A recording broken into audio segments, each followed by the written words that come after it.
చనిపోయిన వ్యక్తి బతకడం సాధ్యమా? స్వర్గం అనేది ఉందా? పురాణాల్లో వినడం, పుస్తకాల్లో చదవడం, సినిమాల్లో చూడడం తప్ప మాకేం తెలియదంటారా? చనిపోయినట్లు నిర్ధారించిన తర్వాత ప్రాణాలతో తిరిగొచ్చిందంటే నమ్ముతారా?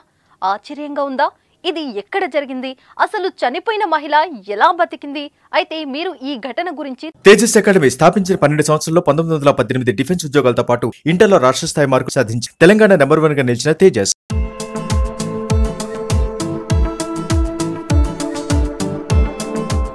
చనిపోయిన ఓ మహిళ బతికింది.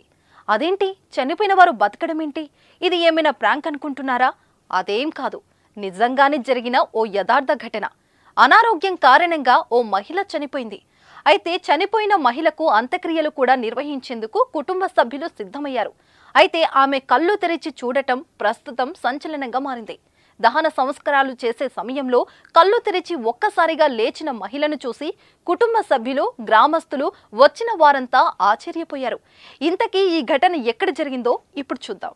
భూమి మీద నూకలు ఉంటే ఎలాంటి ప్రమాదం జరిగినా బతికి బట్టకడతారు అనే సామెతను మనం తరచూ వింటూనే ఉంటాం. అచ్చం అలాంటి సంఘటనే తాజాగా బీహార్లో వెలుగు చూసింది.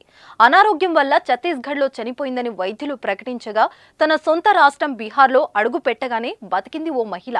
ఇదేంటి అనుకుంటున్నారా? అయితే ఇది చూద్దాం. రాంవతి దేవి బీహార్లోని బెగుసరాయ్ నీమా చంద్పుర గ్రామంలో నివసిస్తారు. ఆమెకు మురారి షావో, ఘనశ్యామ్ షావో అనే 2 కుమారులు. వీరిని తీసుకుని ఉపాధి కోసం ఛత్తీస్గఢ్కు వెళ్ళింది. ఫిబ్రవరి 11వ తేదీన ఆమెకు శ్వాస తీసుకోవడంలో ఇబ్బంది ఎదురైంది. దీంతో ఛత్తీస్గఢ్లోని కోర్వా జిల్లాలోని ఓ ప్రైవేట్ ఆసుపత్రిలో చేర్పించారు.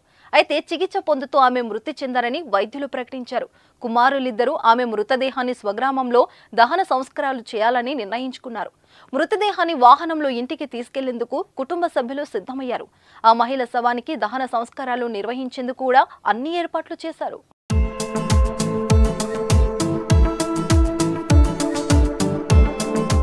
ఫిబ్రవరి 12న ఒక ప్రైవేట్ వాహనంలో ఆమె మృతదేహాన్ని బెగుసరాయ్కు తీసుకొచ్చారు. ఈ ప్రయాణంలోనే ఎవరు ఊహించని అద్భుతం జరిగింది. 18 గంటలకు పైగా ప్రయాణం తర్వాత బీహార్లోని ఔరంగాబాద్కు చేరుకున్నప్పుడు ఒక్కసారిగా ఆమె స్పృహలోకి వచ్చింది. రాంవతి దేవి ఇలా తిరిగి ప్రాణం పోసుకోవడంతో కుటుంబ సభ్యులు భయభ్రాంతులకు గురై ఒక్కసారిగా హడలెత్తిపోయారు.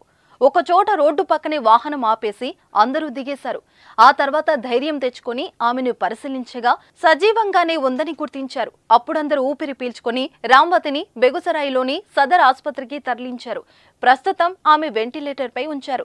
రాంవతిని రోడ్డు మార్గంలో తీసుకొస్తున్నప్పుడు వాహనం కుదుపులు CPR గా పనిచేసి ఉంటాయని, దాంతో ఆమె స్పృహలోకి వచ్చిందని వైద్యులు తెలిపారు. ఆమెకు చికిత్స అందిస్తున్నామని, మెల్లగా కోలుకుంటుందని వైద్యులు చెప్పారు.